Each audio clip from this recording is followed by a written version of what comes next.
So this is the Creative Entrepreneur Podcast, second podcast of the hour. For those of you who are catching it on both of the channels, I will make an announcement about that in a moment.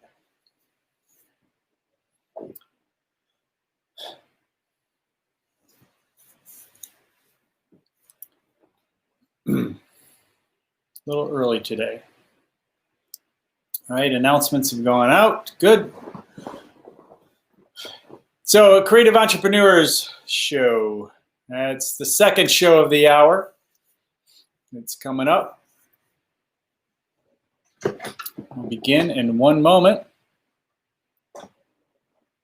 Talking about pricing. How to increase your prices as a creative entrepreneur. It's a good topic. It's a really good topic. All right, here we go. Here we begin.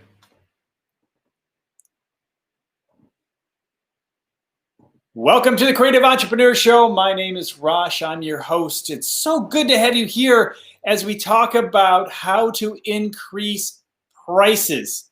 And before I get into that, I want to talk about the live streaming experience that I'm doing for both podcasts. Some of you know I have two podcasts, and I've been streaming them over both of my YouTube channels. Today's the last day of that. So if you want to catch the Creative Entrepreneur Show, that's going to be on my main channel, and you can get there very easily. Go to rosh.video, and that will direct you to the Creative Entrepreneurs Show, that YouTube video, the YouTube channel. If you want to go to the Rosh Media channel, where I will continue to host the Tube Labs podcast, I will use the direct, I'll use the redirect of rosh.digital. So rosh.video is the main YouTube channel where I do talk about entrepreneurship. Wow, let me mess that up. Cart Galaxy, is that right? Love my podcast. Thank you so much. Appreciate that. I'm going to start over on this. Since it's early in the podcast, I can start over.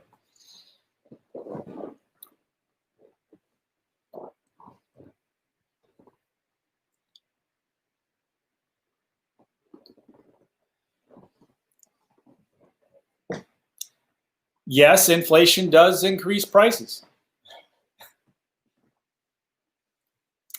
The devaluation of currency. Not quite the approach we're taking here, so we don't have the power to devalue any currency, but we have other things within our power as creative entrepreneurs. All right, here we go. I'm going to start again. Thank you all for being in here. Welcome to the Creative Entrepreneur Podcast. My name is Rosh. I'm your host. It's so great to have you here. We are talking about how to increase your prices as a creative entrepreneur. I just actually did a seminar with the American Society of Media Photographers online, and that went pretty well. I mean, it's just like any kind of thing that you do, any presentation, you think, oh, there's some things I could have done better, or some things I said I would do that I didn't do. Maybe I should have been more of a bullet point scenario versus so many visuals. I mean, there's a couple of rants that I had that maybe I shouldn't have had, but for the most part, I think it was a pretty good event, and I think it worked out well. But it got me thinking about one of the topics, and that is how to increase your prices as a creative entrepreneur, which is something we did talk about in that seminar. So we'll break that part out, and that'll be our theme for today. Now, I want to just kind of update you on the streaming portion of these podcasts. I do stream them live. I have two podcasts that I do, the Tube Labs podcast at 11 o'clock Eastern Standard Time. You can get there to that YouTube channel, specifically rosh.video, and the Rosh Media channel will host the Tube Labs podcast. And you'll be able to get there rosh.digital. Now, that one hasn't been correctly forwarded yet. That'll take you to one of my agency pages right now, I think a consulting page, and you probably don't care about that. But by the end of Monday, that will be corrected and it'll go to the other YouTube site. So Rosh.digital will be my Rosh Media YouTube channel, and Rosh.video will be the entrepreneur Creative Entrepreneur channel. So I'm doing that Creative Entrepreneur show. And if you're watching at the Rosh.video, that's where this will continue and so forth. So this is the last week I'm streaming on both locations as we kind of separate everything out. And I think it's a good approach to it because, different people, different audiences have, obviously want different things, and trying to take all of your content and give it to everyone doesn't always work as well. It's good to really focus in on the right audience with the right content. And so that's what I'm doing. All right, talking about prices.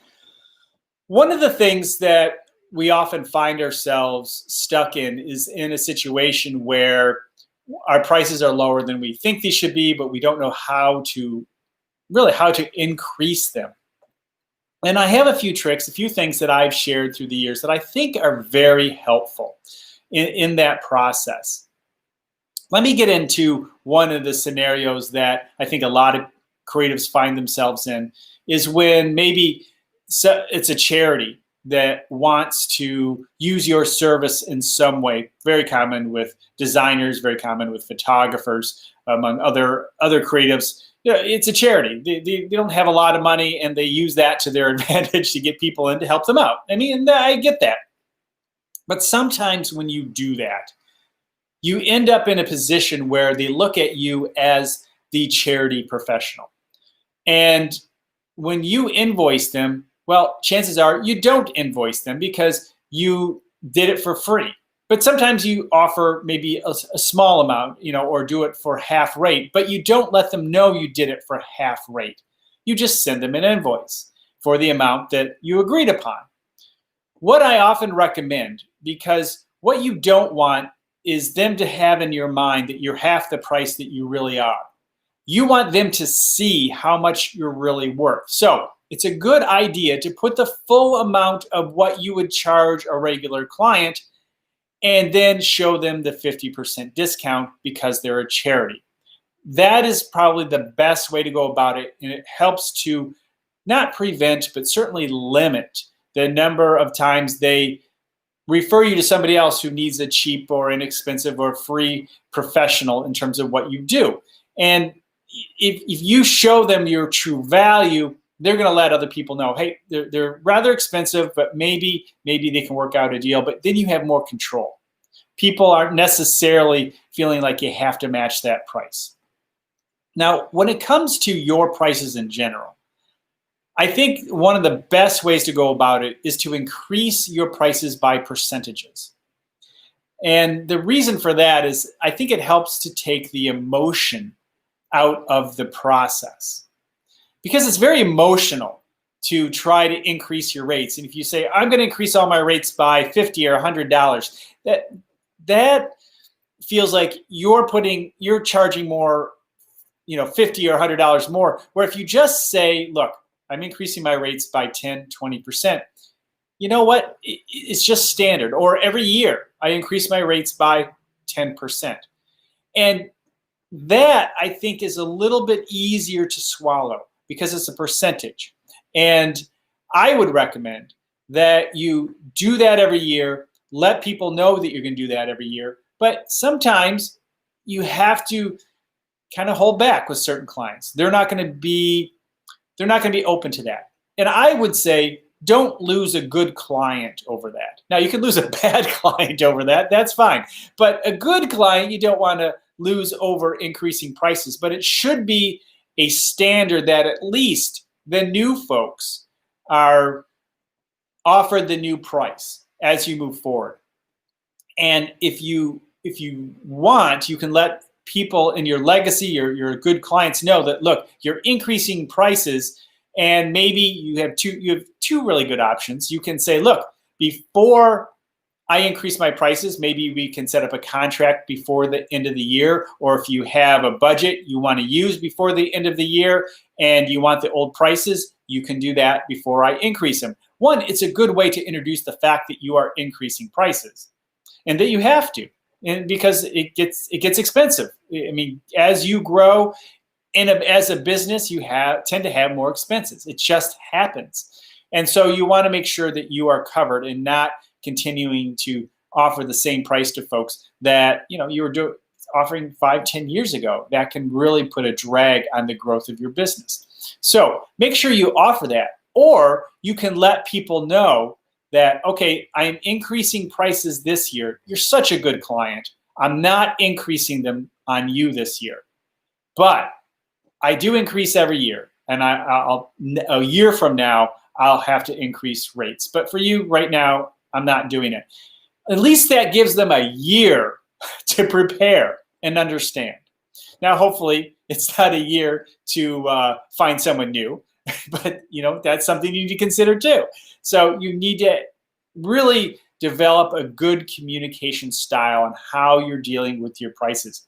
Communication is everything. Giving people warnings is really important.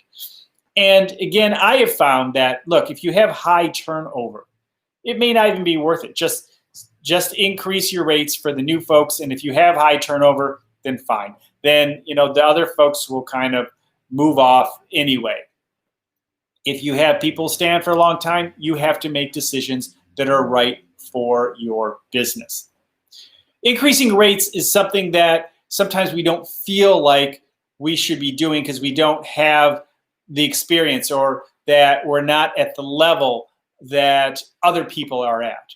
And I think when we compare ourselves to other folks, we need to make sure that we compare in terms of influence, we compare in terms of inspiration, but don't compare yourself in terms of what you should or should not be doing. Use them as guides, but always compete against yourself. Whatever you're doing as a creative professional, compete against yourself. Use the other people. Talk to other people. Sometimes we find ourselves in a situation where we're really under the market and we don't realize it. But by having good conversations with people within our area of expertise, we can sometimes find a few people are willing to have an open and honest conversation. And I highly recommend you look for that. That can make a big difference. Sometimes we feel like, even in the early stages of a career, that we have to have a lower price because we're in the early stages of our career. But you have to really look at it this way.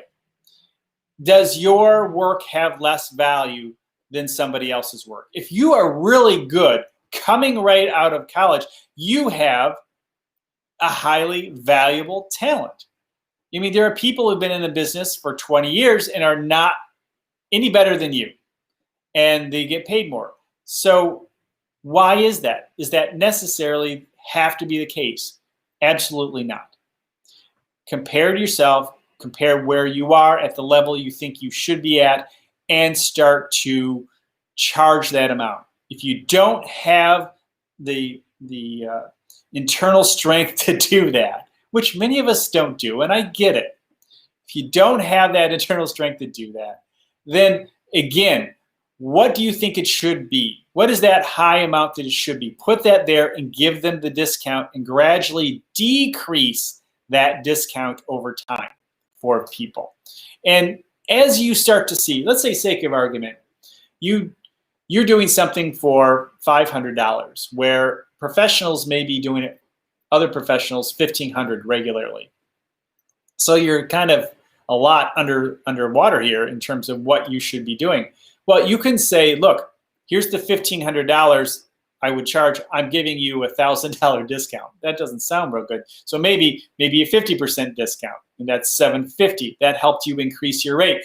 Over time, you'll keep seeing that $1,500. You'll get the reaction. You'll know that that's normal, and it'll just become normal to you, and you can gradually inch your price up, and that discount can be less and less every time you have an estimate that goes out. You can say, here's the standard, but I'm giving you a 20% discount. And eventually you have enough clients that discount just kind of fades away. But you have to have your eye on the prize. And that's why I just continuously talk about the estimates and the invoices of the higher amount, because then you can have a good feeling of understanding that this is a standard. And again, having those conversations with other professionals will help get you there. And If you're starting to get more and more business, just automatically start increasing those rates gradually. I mean, there's going to be a point.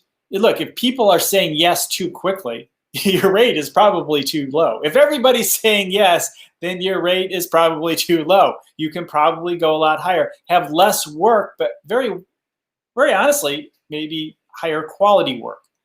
I often give the recommendation, consideration of, look, I've seen it many times before where people go in as the low price provider. And let's use photographers, obviously, big photography community here.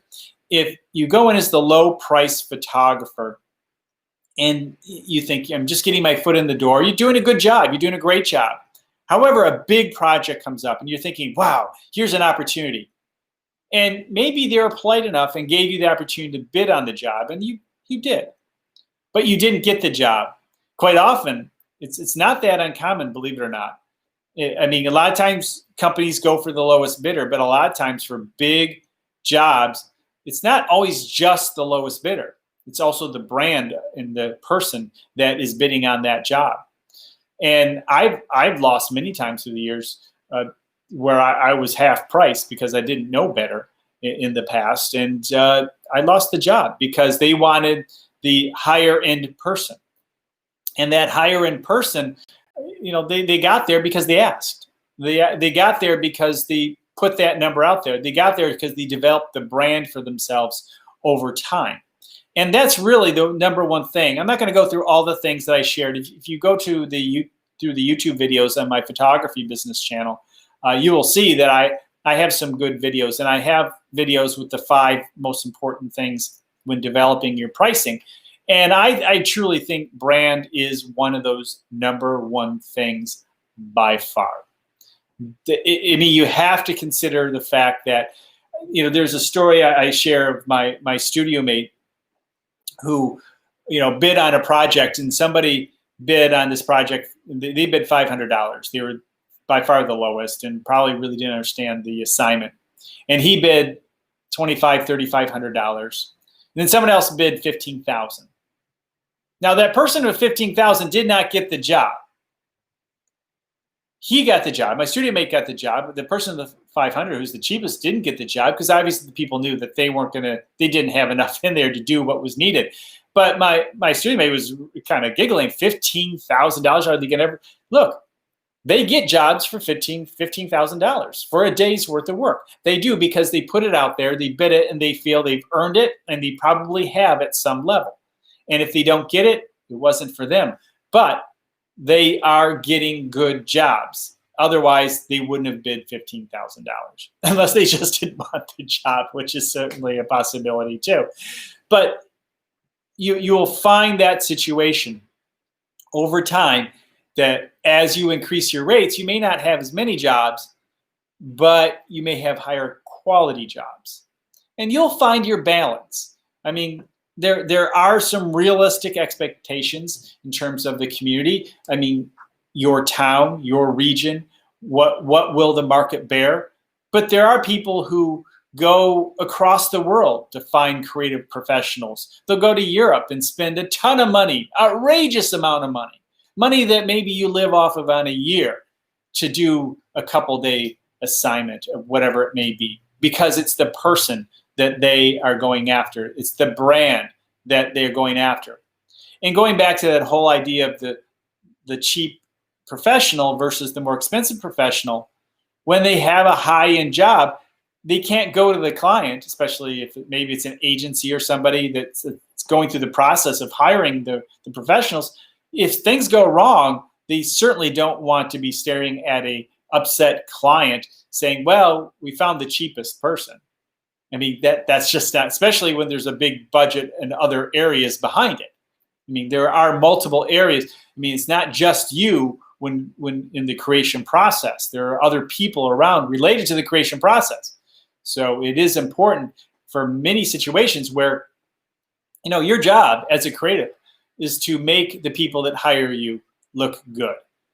And if you can do that really well and make them look good, they're willing to take the risks that are necessary to maybe spend a little bit more money to make sure they look good in the end.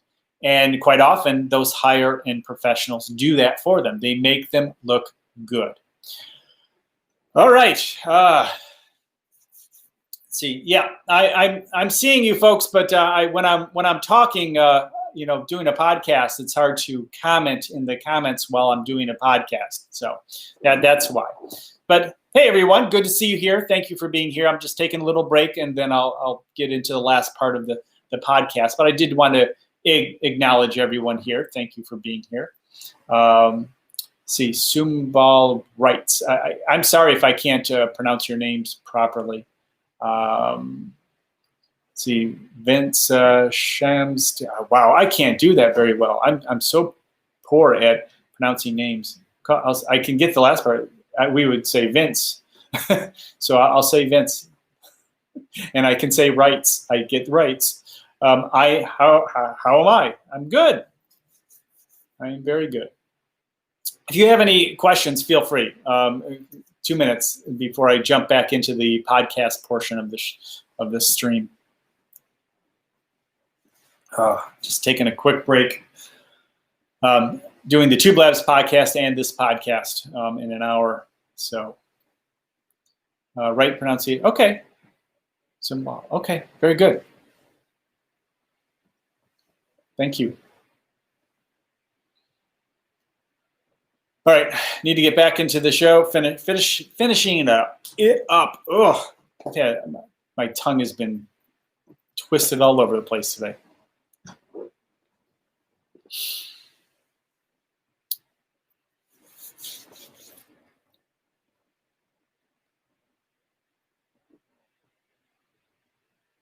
Good to see you. Thank you.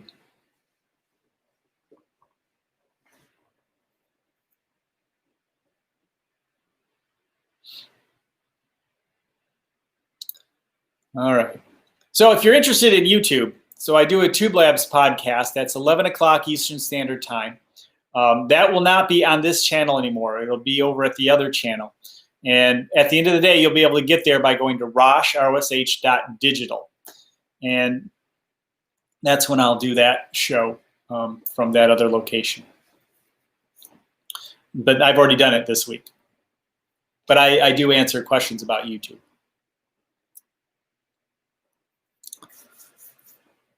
All right, here we go.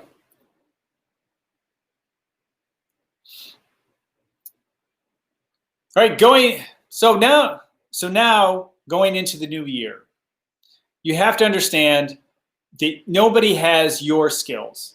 Nobody is who you are. The only person you need to be competing against is yourself. And raising your prices is part of doing business. And there are a number of tricks, as I mentioned, in this process that you can use to help you. Sometimes, if you've been in a business for a while, you may look back and say, wow, I remember when I only charged this certain amount of money. Maybe a third of what you charge or half of what you charge today. And it's a lot easier to put those numbers on paper now. It's easier to follow up with an email today with your current rates than before, because we're not used to it. Again, it's such an emotional game.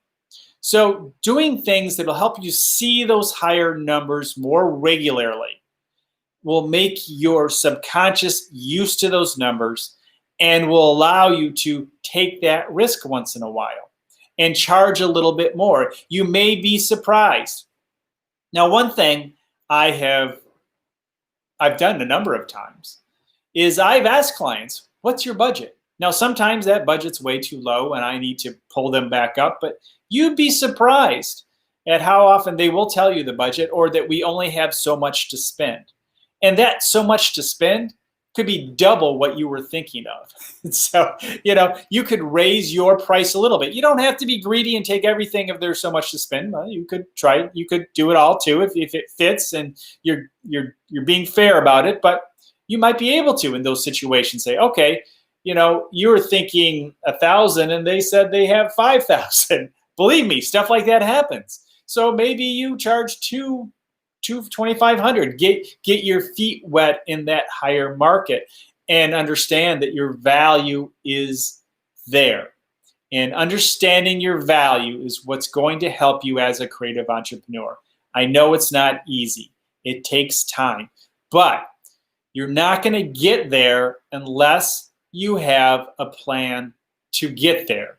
And so you have to take action in the process of increasing your rates and finding your sweet spot. But never get comfortable with your prices. Increase them again, increase them again.